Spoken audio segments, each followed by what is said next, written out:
So congratulations on getting access to this video course on how to find your perfect buyer. I believe that by the end of this video course, you will have a totally different mindset. This is something that really hasn't been talked about a lot on the internet, and I really feel like this is one of the main reasons why a lot of people tend to fail when it comes to building businesses online. So this is going to be the introduction and quick overview, and I'll talk about the video course as a whole, and then we're going to talk about mindset and why selling to your audience is more important than, selling your products and service straight up. I mean, that's fine to do later on, but that's oftentimes where people start and fail. So really what we want to do is we want to set you up for success, right? And then we're going to talk about mind mapping tools that really will help speed up the process of implementation to help you successfully get on the right path. Okay, so before we get started and talk about mindset and mind mapping tools, I want to give you a quick videos overview of what's inside this video course so you know exactly what to expect. And as you understand how the whole process works, you'll be able to implement this at a faster rate. This is, of course, video number 1. Video number 2 is going to be about researching your competition. Now, the reason why you want to research your competition is because at this point in time, your competition, especially the ones that are doing well in the market and dominating the market, are actually gathering data that you need. So they already have the customers, they already have the traffic, and all you have to do is simply look at them and look at who their buyers are so that you have the right information and you'll be able to figure out who your perfect buyer is, what their likes are, what their dislikes are, and everything of that nature.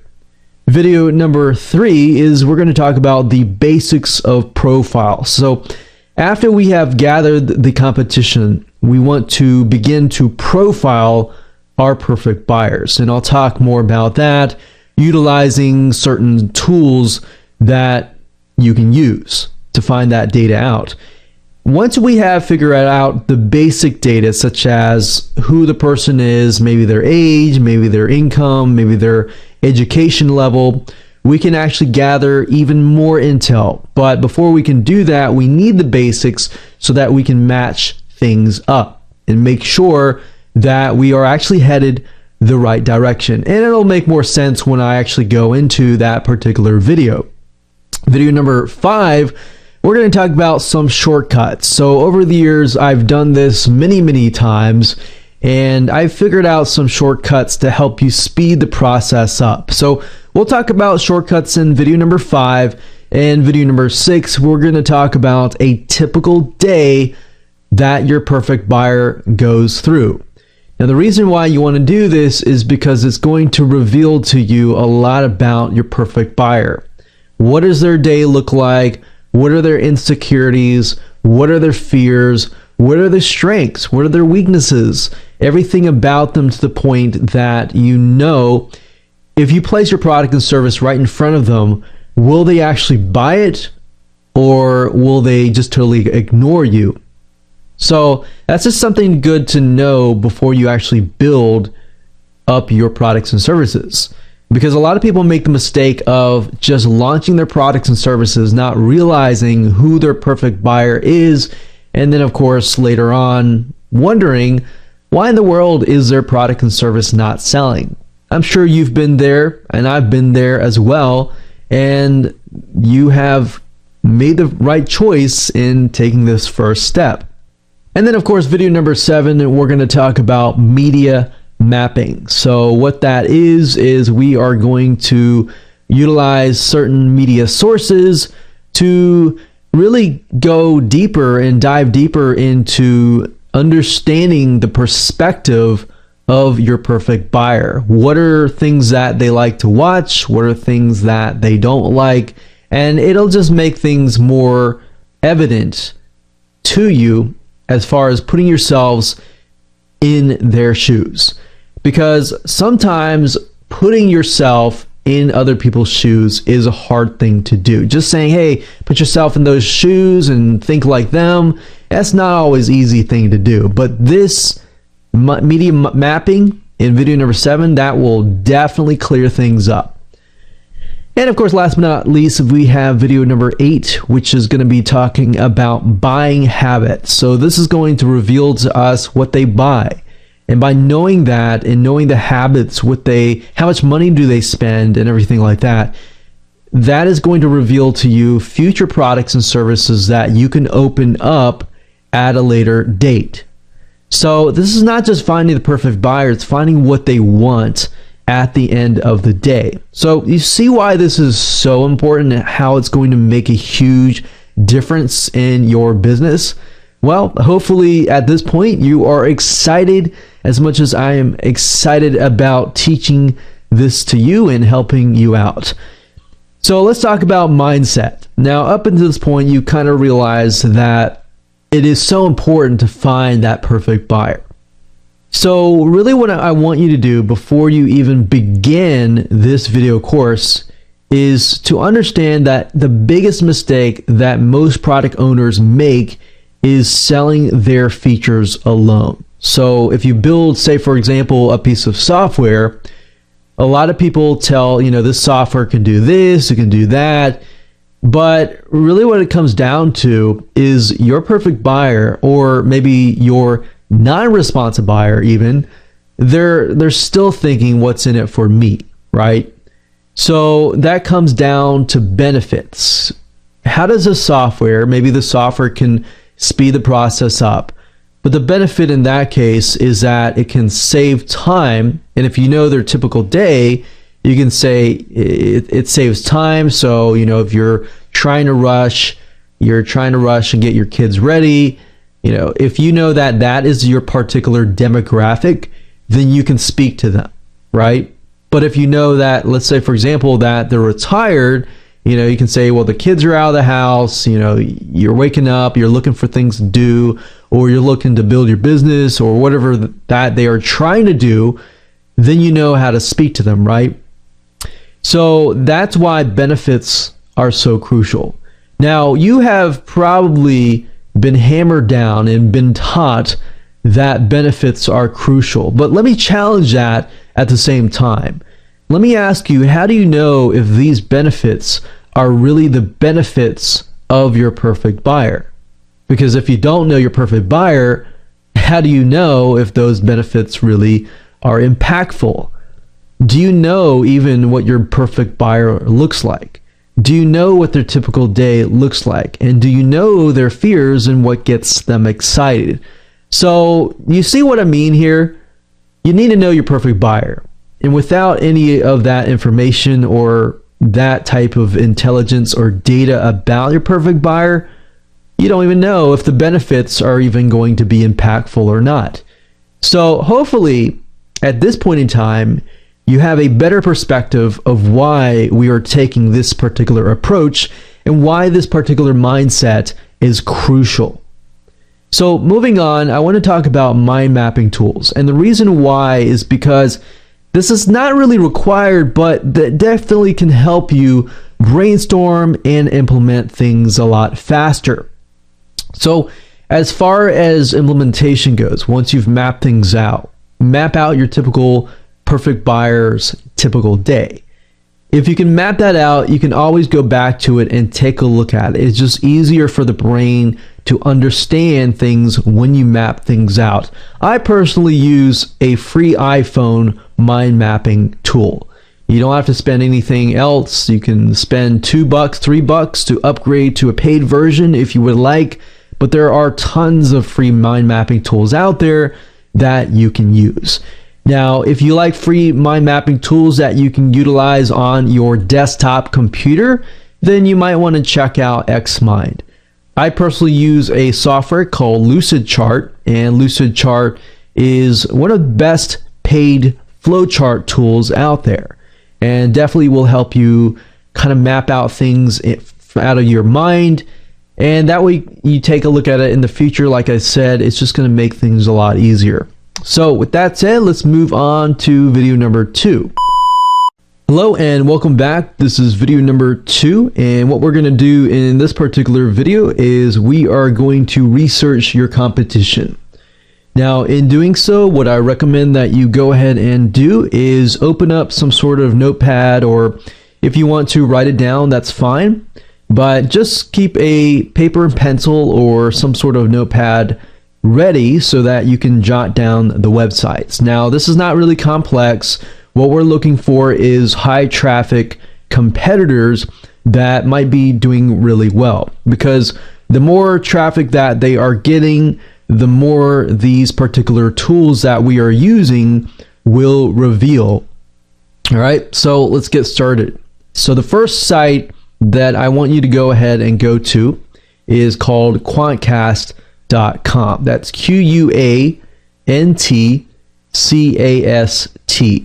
Now, I used to use Quantcast to figure out demographics, but I don't really do it anymore, just because some of the sites will have demographic data and some of them will not. Really, what I'm trying to figure out is what are the high traffic websites.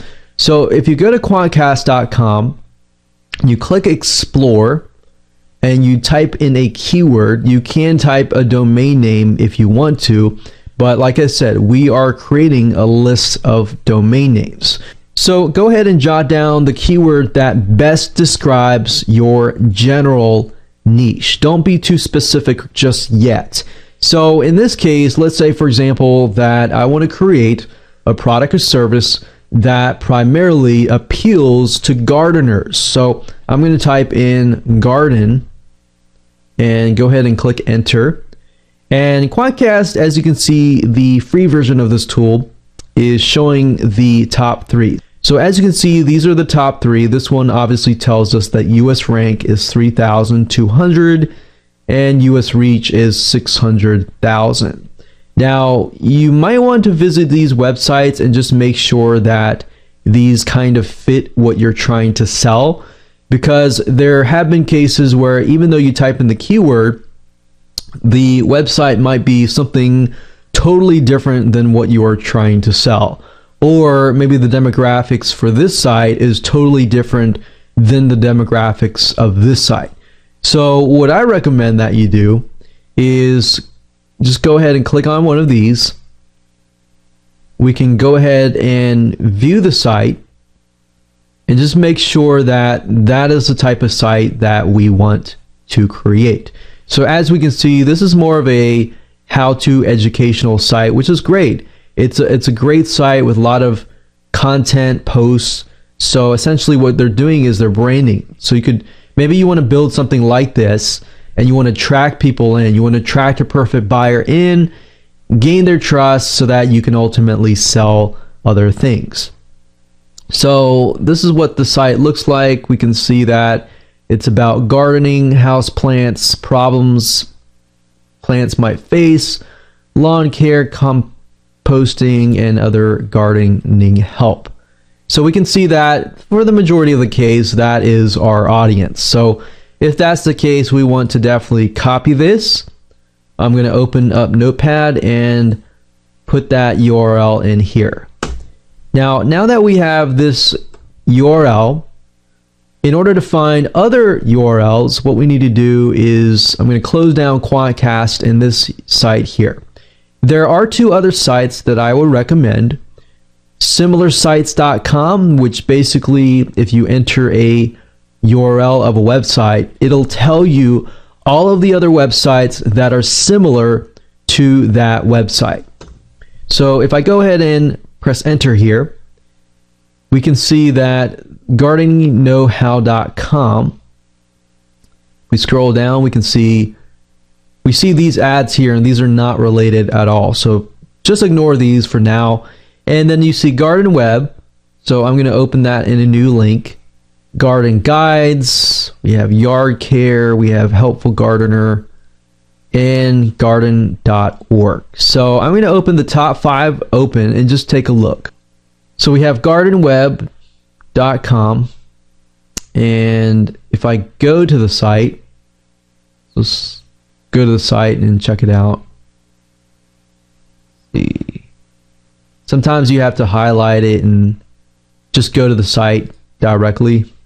We can get an idea of a hyper-responsive buyer too if you look through here, and sometimes if they have forums, that'll give you a good chance to see what kind of questions people are asking, kind of their frustrations, their likes, their dislikes, and just to get a feel for what that person looks like. And also, when you look at the websites, is there similarities within the websites? We can see there's a navigation bar, it talks about gardening, kind of like the other site.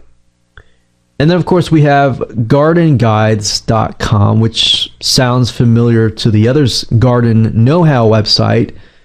And if we take a look here, we have gardening design, spaces, diseases, and it's very interesting how it's broken up. It looks very, very similar. So gardenguides.com actually is very, very similar to gardeningknowhow.com. So I'm going to go ahead and go through the rest of these. We have yardcare.com, helpfulgardener.com, which I think probably would be a lot more targeted. So let's just go to the site here. And what I'm doing here, as you can see, is just looking and seeing if I can find similar patterns throughout all these websites. So we can see garden design. I saw a lot of gardening design, in fact, in the other websites. We can see organic gardening, forums, and more. So I'm beginning to kind of see that this is very similar to the other sites, except for the design of it is not as good as the other ones. So now that I have 3 websites, I'm pretty much good to go now. Now, I want to offer you a different website as well, a SimilarWeb.com. This is a paid tool, but you can still enter these websites in here and find more data about these websites. So if I click that, enter gardeningknowhow.com, you can actually see the rank within worldwide, within US, and the global rank. So this kind of gives us a better picture of the website itself. We can see that it's getting a massive amount of traffic, mainly from the US, Australia, UK, Canada, and India. We can see that the most traffic was from search volume. So this is kind of painting a picture, as we call it. We can see referrals, basically what sites are they coming from. We can see search, we can see social. We can see a lot of these people seem to be on Facebook and Pinterest, which kind of fits it because Pinterest is where a lot of visual people go to, people that are kind of gardeners go to. We see audience interest, so this is kind of reveals to us potential buying habits. But right now we're not really interested in doing too much research. We just want to get an idea of what that basic picture looks like. So you can enter the other ones in here, but that's fine. All we need to do is create that list, as you can see here. And as you can see, we have a list of 3 websites, and that's all we need right now. So in the next video, we're going to take it a step further, but for now, that's all you need. So go ahead and do that right now, and I'll see you in video number 3. Hello and welcome back to video number 3. And this particular video, we are going to discuss about the basics of profiling. So this is step 1 when it comes to figuring out who your perfect buyer is and what do they look like. So to do that, I want you to get access to the list of websites that you copied earlier and go to a website called Alexa.com, as you can see right here. That is ALEXA.com. So if you go to the site, you will notice that they have a free version, which is limited, and they have a paid version, which gives you all the data that you need. But for this case, you really don't need the paid tool. You can utilize the free version itself. So let's go ahead and plop the websites that we found in the previous video into Alexa.com. So I'm going to go ahead and copy gardeningknowhow.com in here. We're going to paste it. We're going to click on find, and here we go. Now, as we can see, the rank is 3,000 and the global rank is 15,000. Basically, the lower the number, the higher the rank. So we know right off the bat that gardeningknowhow.com is getting a ton of traffic.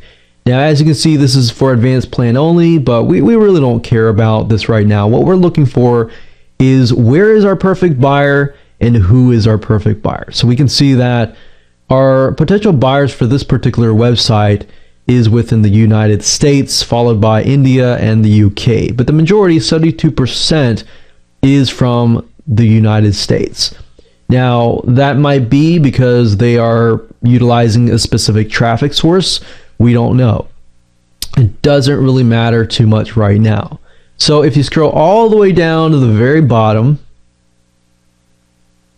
you're going to see audience demographics. And this is the data that we want. So opening up our notepad here, right underneath the website, I'm going to jot this down. So we can see gender is female. So it looks to me like it's about a good amount female. And males are underrepresented, but males still do gardening as well. So we can say males, but maybe about 20%, and then females are guesstimate about 80%. So as long as we know that the major demographic in this case is female, we know that we're probably going to speak directly to females. We can see browsing location is at home. So that's a good sign. That means that they are at home. They're not on, the work computer. And that also tells us that if they're more likely to buy something, or if they're on their home computer, than if they were on their school or work computer. So that's a good sign. We can say browsing location is home. And then, of course, the education is, it looks to me like mainly graduate school and some college followed by second. So I'm going to copy these two over here. So we can say primarily, say number 1 and number 2, second place, some college. So we know that they are quite well educated types of people in this case, as far as education goes. So they definitely have graduate school, they probably have master's degrees, and some sort of college, bachelor science or basic degree. So in knowing that, we are going to have to speak intelligently to this somewhat educated market. So this is kind of painting a picture here. Let's do the same thing with garden guides. And the reason why I like to do this is because I want to see, is it consistent across the board?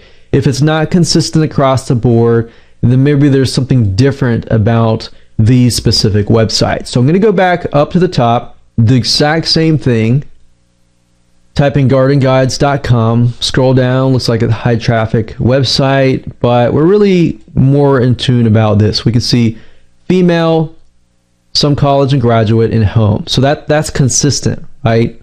So we don't really need to jot that down, but we can say same thing. Let's do the same thing about the helpfulgardener.com. And it's a good sign whenever everything is consistent, because that means that you're getting the right data. Now, when we look at this, it's a little bit different. We can see Helpful Gardener, same home. Female is still the majority. And we can see that it's mainly college.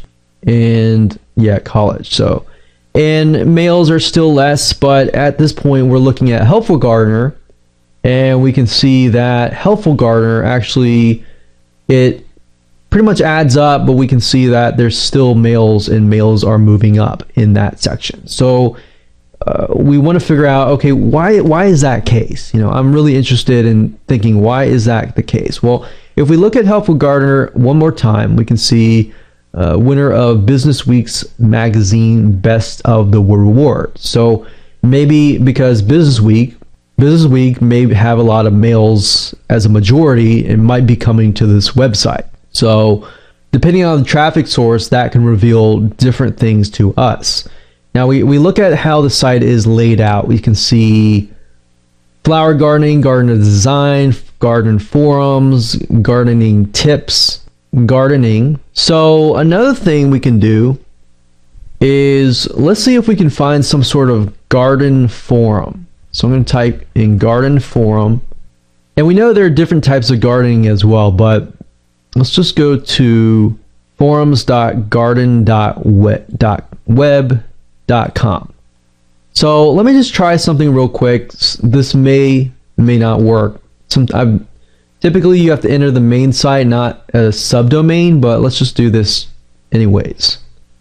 Okay, so as you know, forums typically are where most of your hyperactive people go. People that talk a lot, people that are very passionate about whatever market it is. So if you can find a forum on a website and then put that into Alexa, that is going to tell you who your hyperactive audience is.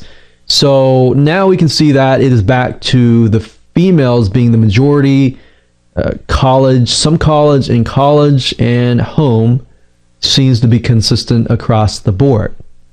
So this specific strategy and method is really revealing to you, is it consistent across the board? Now that we know that it is indeed across the board consistent, we can pursue it to the next step, which will be the next video as we dig further into the demographic itself. Like, you know, what do they look like, kind of thing. Now, let's say, for example, that you enter two websites and they're totally different. Like one is male and one is female. If that is the case, then I would look at the website and then I would ask yourself, which website actually fits my product and service? Because you'll find out, even in the same niche, in some cases, certain websites are really geared towards males, while other websites may be really geared towards females. So that way, that's how you know what is going to be your perfect buyer, is look at the website. Is the website fitting what I'm trying to sell? So with that said, let's move on to the next video, and I'm sure you're going to be shocked and amazed by how much data you can find out utilizing this free tool. Welcome to video number 4, and this is going to be about gathering more intel. Now, in video number 3, as you saw earlier, we utilized Alexa.com to gather some basic information about our perfect buyer. Now we're going to take it a step further, and you're going to see in just a minute what I mean. So first things first, in order to do this, basically we are going to utilize the Facebook Ad Audience Insights free software application. Now, you obviously do need to have a Facebook account in order to do this. Now, if you log into your account and you go specifically to facebook.com/ads/audience_insights, as you can see here in the address bar, if you go specifically to this URL, you will see the following page. It'll say, choose an audience to start. Either everyone on Facebook or people connected to your page. Now, this is the assumption that you haven't started a page, you haven't started anything yet, your page doesn't have an overflow of traffic to it, so you definitely want to start with everyone on Facebook. Now, the reason why Facebook Audience Insights is so powerful is simply because it allows you to dig really, really deep and dig further into all sorts of things. And I'll show you in just a minute. But what this allows you to do is, this is basically showing you what all of these people on Facebook enter into their profile. Their likes, their dislikes, their age, their gender, everything. In fact, Facebook is one of the few big companies that is giving you access to this data. Obviously, they want you to utilize this data for the purpose of Facebook ads, but you can use this data for your own products and services and for your future ads as well. Now, as you can see here, I generally like to just start out with one country, the United States. Sometimes it'll default to your country, but as you can see, you can add countries as well. But I like to stick with one country, and I'm going to leave everything as it is because I want to see, and we're going to take a look at the demographics we pulled earlier with Alexa. We basically want to make sure that we see patterns that are continuous and consistent patterns that show us consistent data. Now, Alexa.com, we saw that is a majority of female, and there's still some males that are interested in gardening, but not a whole lot. And then we saw that the majority had graduate school or some sort of college, and the other ones as well. So let's go ahead and put the interest in here. So interest right here, where it says interest, put garden or whatever that you're trying to do. So now we see home and garden, we see gardening, Garden of Eden. No, that's not what we're looking for. So we're looking for gardening or garden. So I'm going to do that, and let's just take a look at this. Remember that it was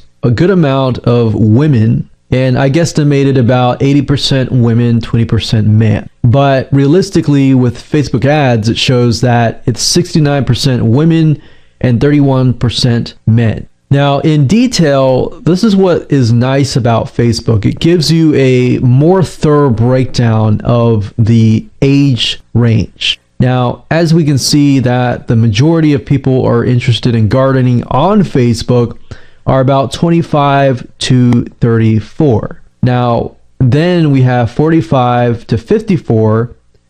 So it looks like the majority are here, and then the majority are the older folks. So 25 to 34, 45 to 64, and then it kind of breaks off.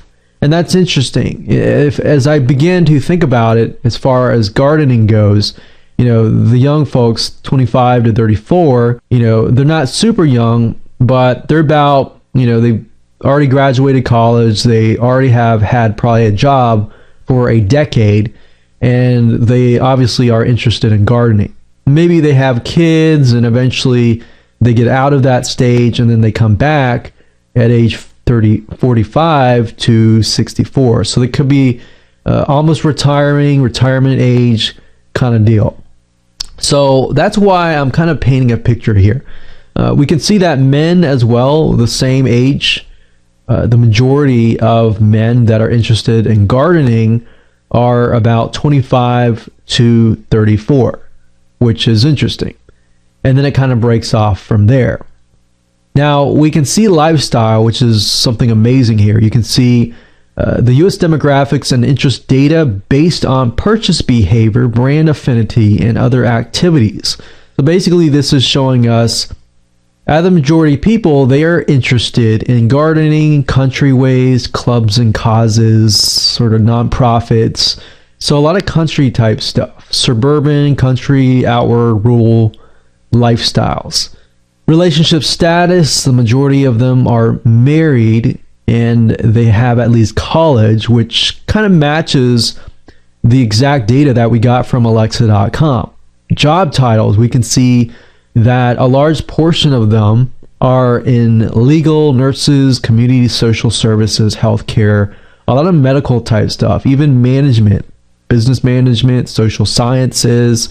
And if we go back up here, we can say page likes. What do they like? What kind of pages on Facebook do they like? Website, books, writers, magazines. What kind of magazines are they reading? Better Homes and Gardens, entertainment, country music, food, beverages, news, media, fictional characters, home and garden. What kind of pages do they like? We can see where the majority might be located. So a lot of Floridians, Florida, upper north, Iowa, Missouri. So a lot of East Coast activity. We can see frequency of activity. How engaging is this particular audience, or how hyper responsive is this audience? What kind of device that are they using? We have household income. How many of them actually own homes? Household size, home market value, and spending methods. And then, of course, purchase methods. And I'll get into that in a later video. But I really want to show you, it really breaks things down. So Alexa kind of gave us a broad overview. And of course, with their paid version, you'll get a more detailed view, but I'm utilizing all free tools here. And this gives us a more specific view. So now you can take a look at this and say, okay, I can have a better view of what this person looks like. Woman, 25 or older, retired woman, perhaps, likes a lot of country type videos and episodes and TV shows. They're a lot into the country comfort and maybe stuff like home goods and stuff in that arena of liking. So now that we have done this, we've essentially painted a better picture of our audience. So what I would recommend that you do now is just to fill this out further, and we can see now that it's majority female, 25 to 34, and then it was 45 to basically 60 plus age groups. So age group equals the following: a lot of country pages and likes. So what I would do is I would just go through all of these and jot everything down, and then from that point we can move on to the next video.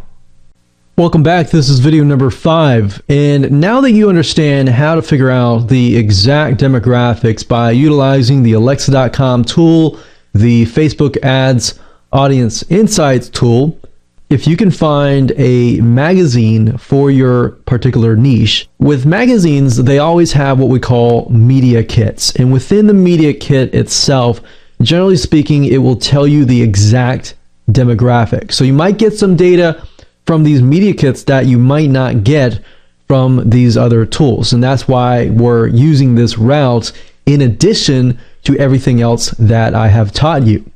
So finding a media kit is fairly easy to do. All you have to do is go to google.com, and you want to type in the niche. So in this case it is garden, and after that you type in the word magazine, and then you type in media kit. Now obviously, like I said earlier in the previous video, you want to make sure that you visit the site and make sure that the magazine fits your products and services, because if it doesn't, then you might getting the wrong data. Okay, so we can see find garden media kits, and if we go to click on images here, we can actually see what the magazines look like, so we have a better idea of what we're dealing with. So for example, if we were to click on Better Homes and Gardens, it's not directly related, but we can see that it is somewhat related. But this gives us a better idea. I've been seeing garden design lately a lot too. So actually in the past 3 websites, I saw garden design, and I don't know if that contains blueprints or anything, but that might be a potential product right there. So just by going through here and finding your perfect buyer and who they are, you can figure out other things as well. So we can see garden magazine media kit. We're going to go through here, and I'm going to go back to all. Just going to go ahead and click these here. We got Better Homes and Gardens media kits, garden and gun media kit, which is probably not exactly directly the same. Organic gardening media kit. Now let's just take a look at what we found here. So find garden media kit. Basically, a media kit for a magazine is a page that tells you how much it costs to advertise on their magazine, but in addition to that, it'll also tell you the demographics as well. So not 100% if that's the case for this one. Let's take a look real quick. Okay, so rate card, find garden, 1.2 million unique visitors, plays online demographics. Aha, see, there we go. Nice. So this is what we wanted. Gender 80% female, that confirms what we're talking about. Graduated from college, that confirms it as well. Medium income, about $100,000. Age 59. So we can see that it's kind of more on the older scale, 59 years old. Married 69%. How big is their garden? How big is their garden that is editable? Wow, that's really, really deep. And their average amount spent per year on gardening and related activities. So they're willing to spend up to about $935. So that gives us a good idea of who we're dealing with, right? Now let's check out these other media kits. Sometimes if you go to the main website and you scroll all the way down and you see like a button that says like advertise or anything like that, you'll be able to get the media kits from there. So we can see here, media kit. Okay, so I guess this whole thing is the media kit. So research, adult readers, women readers, tablet demographics. I'm going to click on women readers. And the question is, does it compare with what we have been looking for in the past? So for example, we can see that the majority here is about 18 to 49, but it jumps, no, actually 16,000 is up here. So that confirms it's 50 years and older. See, the majority earns more than 50,000. They are definitely married. They own a home, graduate college, and they have children under the age of 18, or their children are parents. So their children could be parents and they're retired, or they have children under 18, so they could be in that life bracket as well. So that confirms a lot of information. So these are essentially kind of shortcuts that you can take.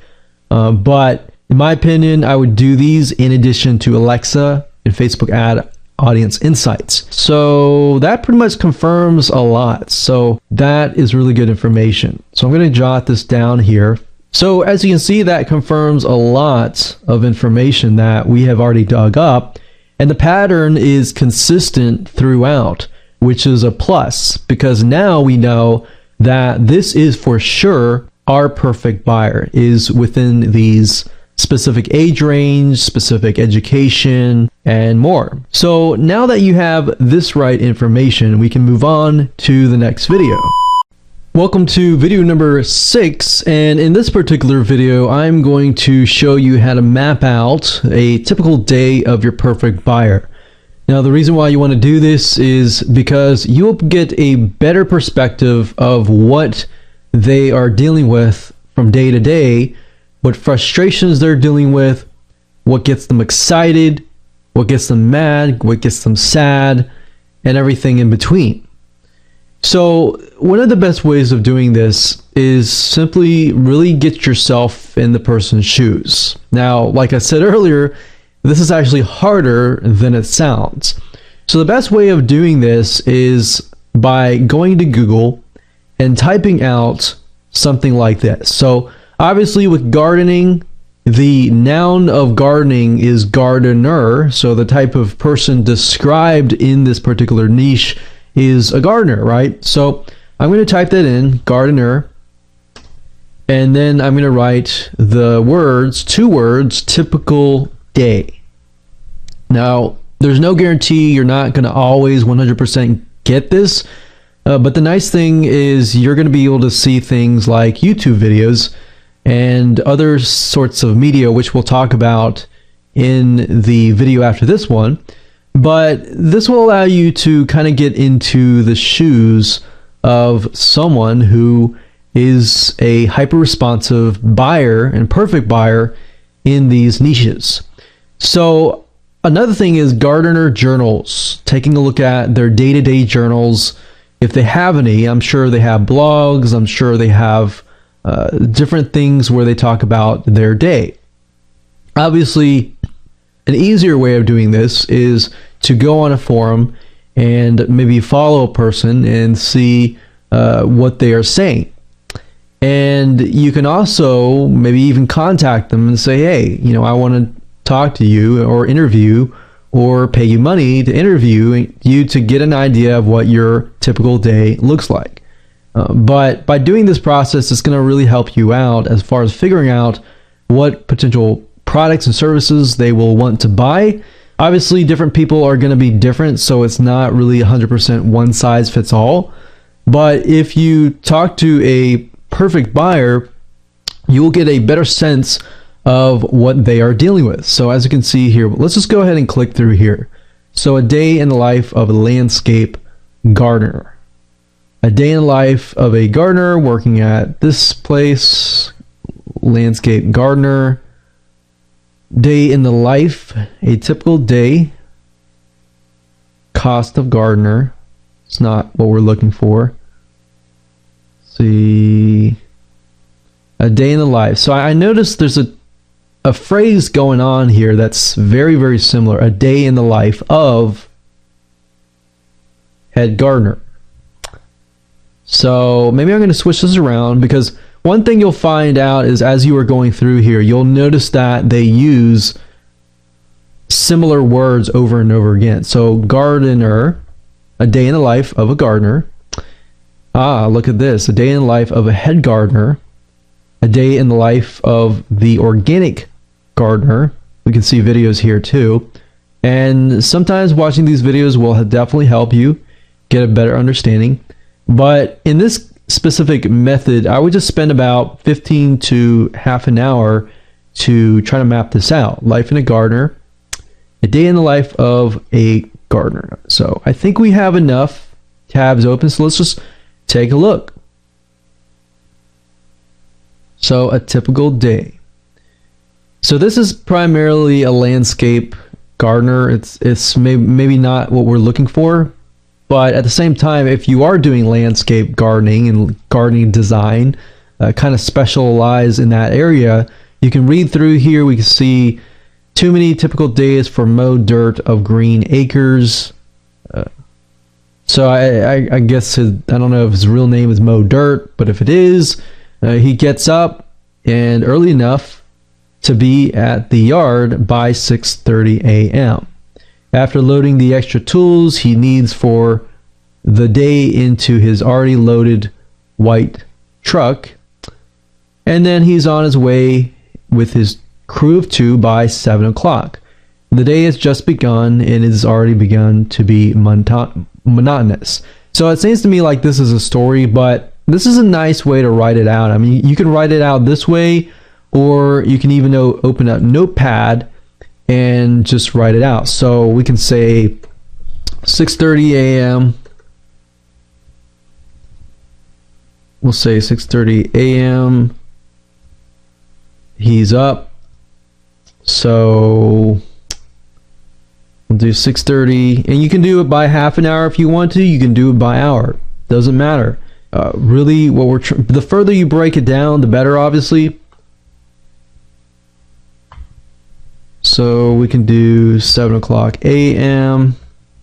We could even do 6 a.m. So maybe they wake up at this time, or maybe they wake up here. I don't know. With gardening, if you think about it, once the sun rises, especially in the summertime, it gets really hot. So depending on where they are and what season it is, it can be different. But the majority of case, the gardeners that I know specifically, and you can begin to think of people that you know that actually fit this, but a gardener I know, he wakes up, and I know another gardener, she wakes up typically very early, because then you can start your day, you can be out in the nice cool weather, digging and pulling weeds and pruning and doing everything that gardeners love to do in the nice morning cool weather, because it does get hot outside. So we can think they, from about 5 to 6 a.m.,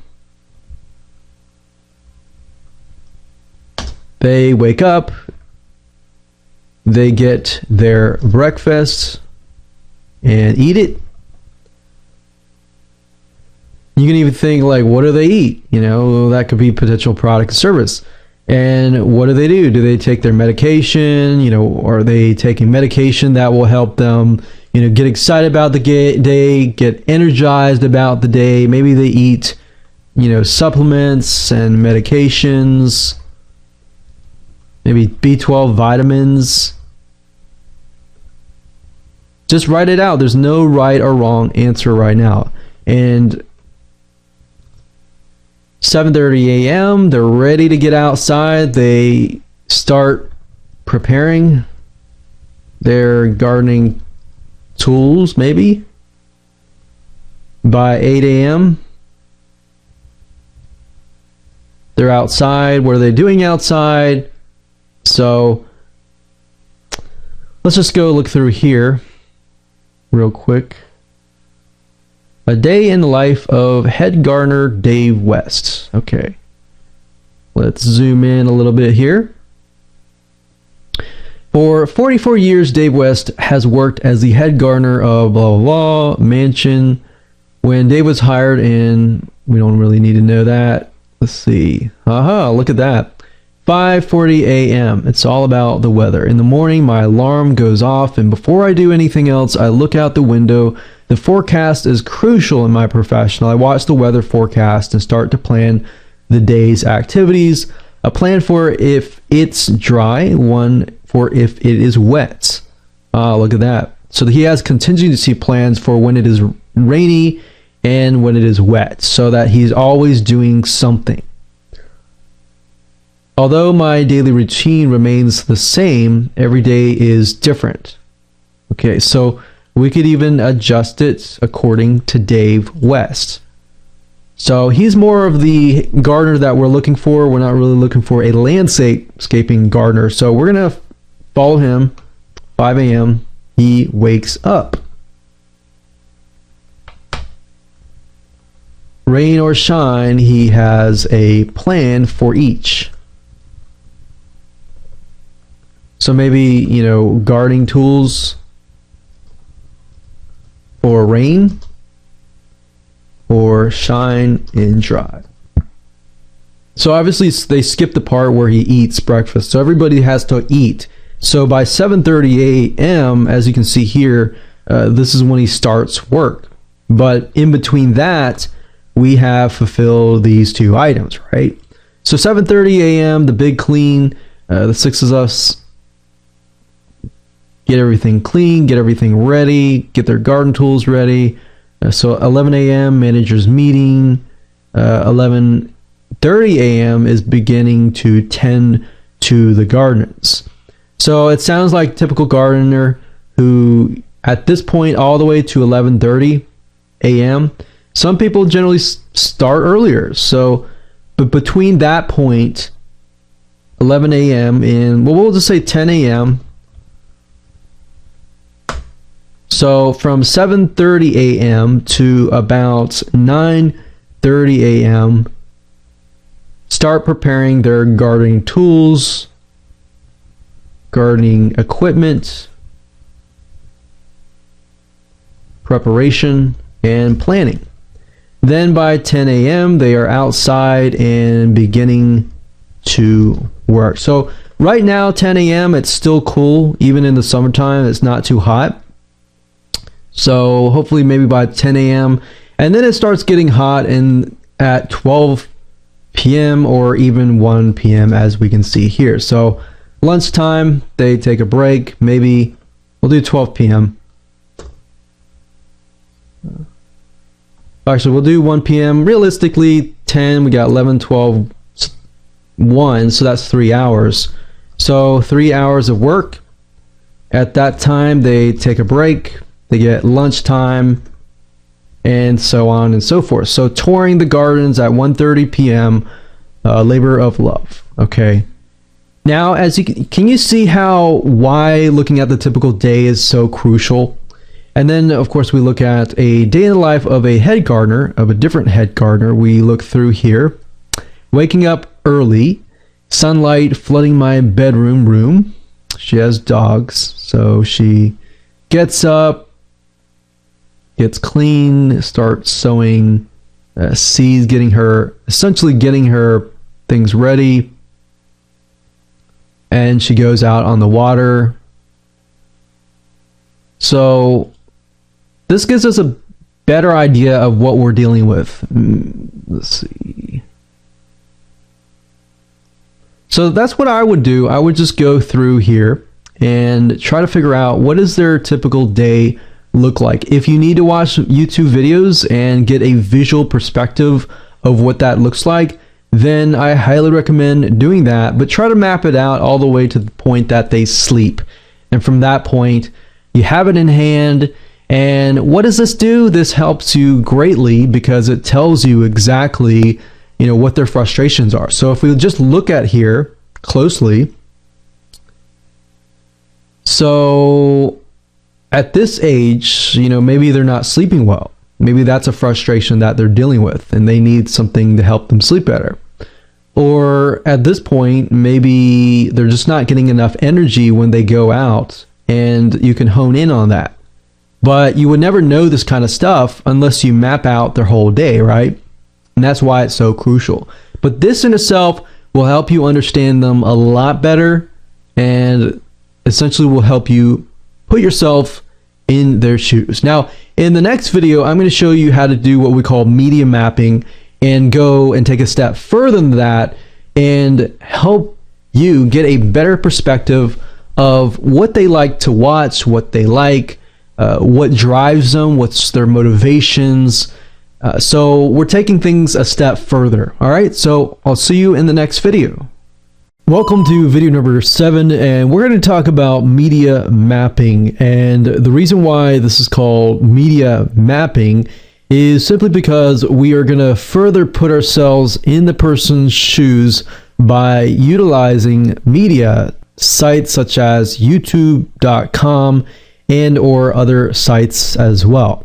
And this is going to allow us to map out a better view of what our perfect buyer is into, what their perspective is, basically map out their passion about their niche and what they like, what they dislike, what kind of person looks like them, what do they watch as far as documentaries go, what do they watch, what do they like to learn, and everything basically surrounding that particular niche.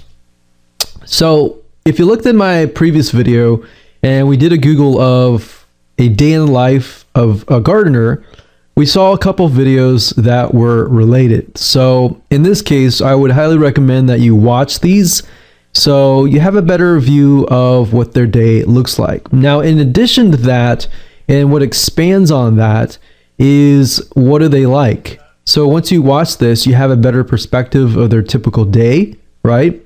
And we can type in Google, in YouTube, garden.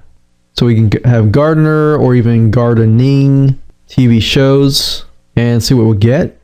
And what I would do normally is I would sort it by view count and rating. So we can see view count here, and we can see that the ones on the top are obviously highly viewed. So we have 42,000 views, 67,000 views, 143,000 views. Let's see, Garden Girl TV, 298,000. So this is, if you click on this just to take a look, so it looks like pretty much fits that demographic of female, maybe middle-aged female. And if we go through here, what I like to go through is I like to watch these videos that they watch, and then I like to take a look at the comments that match that particular video to see and get an idea of what people are saying about that particular video. And if I can see patterns or similarities in what people are saying, if somebody is saying over and over again that their frustration is this, or they are passionate about a consistent thing over and over again, then that tells me that there's something there. All right.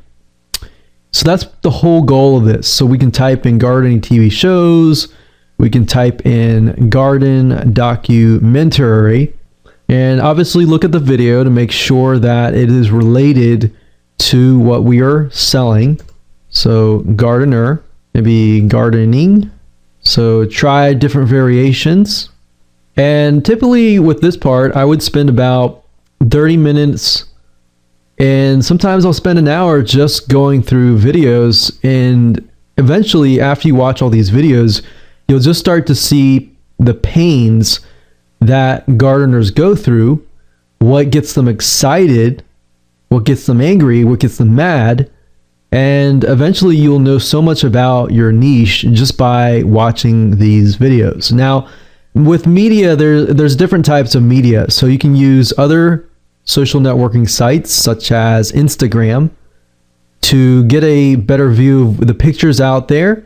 Look at Pinterest to see what people are doing in terms of gardening goes. So you can look at other social networking sites, other different types of media, pictures, videos, text, even podcast, if you can find a podcast, just to get an idea of what your niche, your perfect buyer likes, dislikes, and everything like that.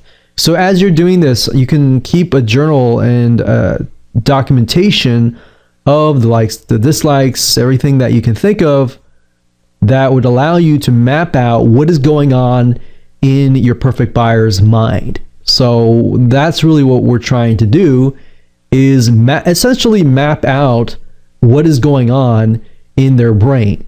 So the better that you understand that, the better you're going to know when you start to sell your products and services. You'll already be leaps and bounds ahead of most of your competitors at this point, because most of your competitors are not even thinking about doing any of this. So I hope you'd enjoyed this video. In the next video, we are going to talk about buying habits, and what this will reveal to you is what they're willing to buy, what they're willing to spend even more money for, so that you have a better picture of what products and services that you could essentially offer to them. All right, we'll see you there.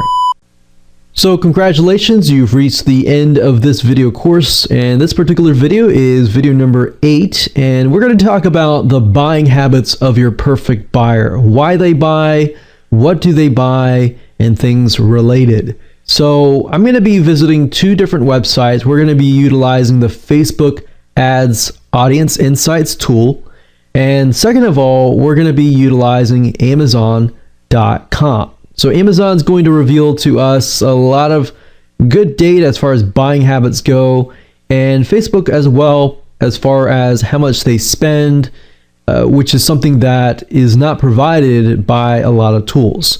So this information is golden. So what I recommend that you do is do the same thing earlier, so gardening, and remember that as we began to realize that by looking at the media kits, by looking at everything else, that our perfect buyer, the person that buys those magazines, is age 50 and older. Now, as we can see looking at Facebook, however, it's about 45 to 64. Now, of course, 22% is 25 to 34.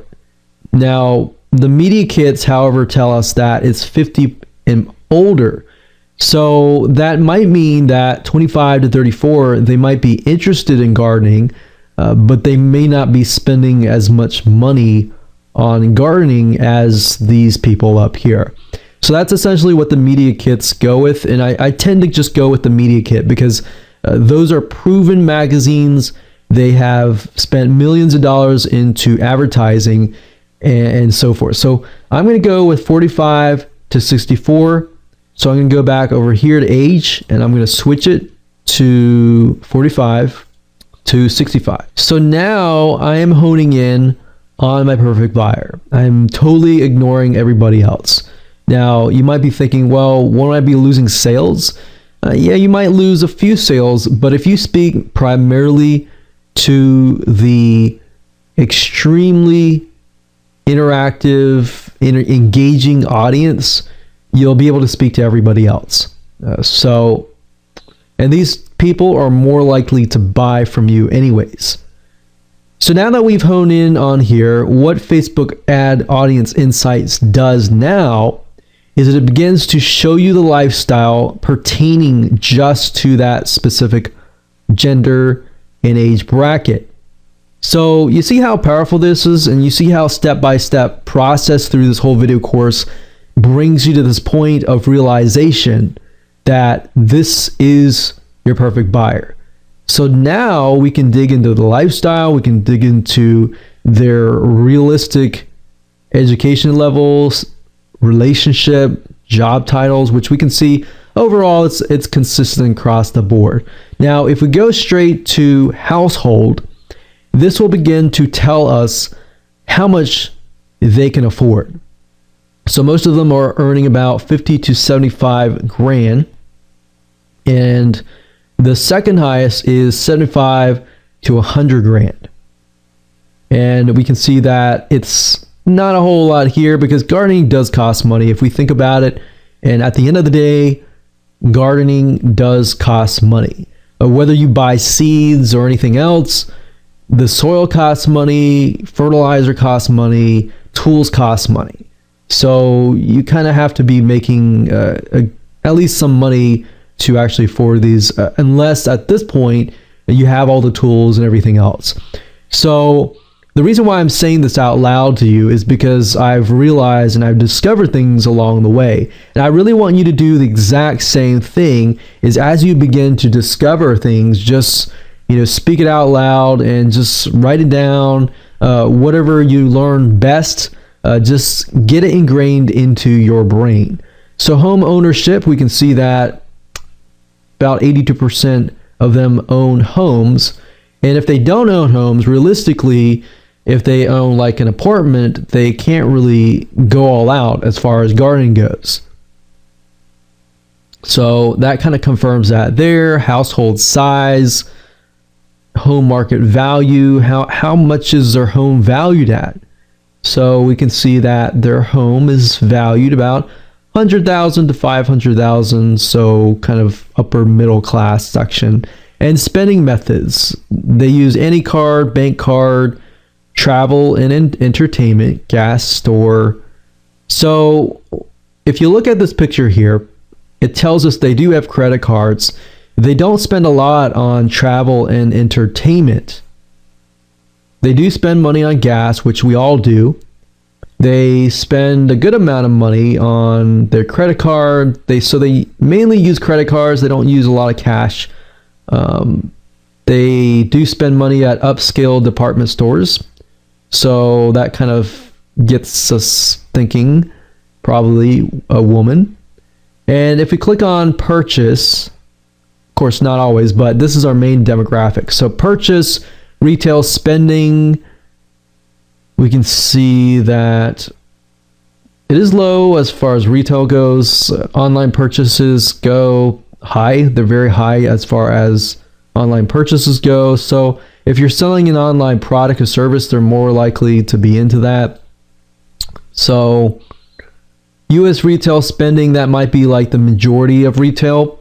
So gardening is very specialized. So they're spending more time on tools and seeds and everything else. Purchase behavior, what are they purchasing? So this is going to reveal to you a lot of information. So business purchases obviously are not a lot. Household products, pet products, health and beauty, home and garden, food and drink. So they basically spend most of their money on just basic essentials.